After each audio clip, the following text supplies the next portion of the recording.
मैं एक बेटी सुहाग गीत लेके आई हूँ। अच्छा लगेगा लाइक सब्सक्राइब करना और कमेंट में बताना आप लोग को ये सुहाग गीत कैसा लगा। बेटी सुहाग गीत है। अरे हमारे के देशवा नारी का चाली नाई चुनारी का चाली नाई पाटू केस होला मोरा बिया बाड़ रानी का सोहा गया रे पाटू के से होला मोरा बिया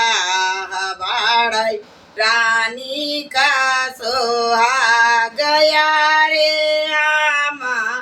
रे के देशवा नारी का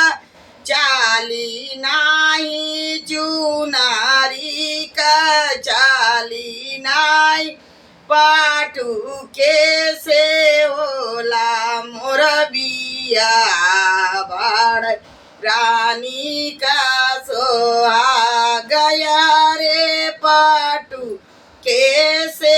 होला मोर बिया बाड़ रानी का सोहा। अरे हमारे के देशवा ये नूरे का चाली नाई से नूरे का चाली नाई बाबू ते से होला मोर बिया बाड़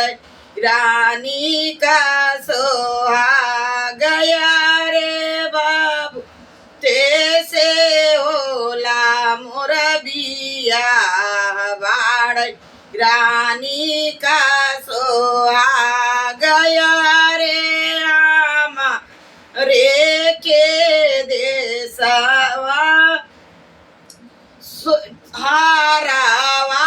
का चाली नहीं मांटी कवा का चाली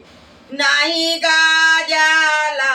वैसे ओला मोर बिया बाड़ रानी का सोहा गया रे गाजल वैसे ओला मोर बिया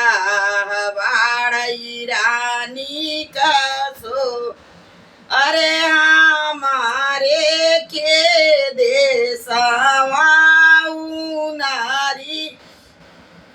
का चाली नाही चुनारी का चाली नहीं अरे पाटू के से होला मोर बिया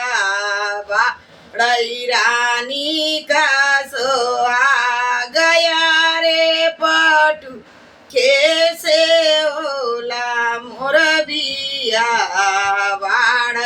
रानी का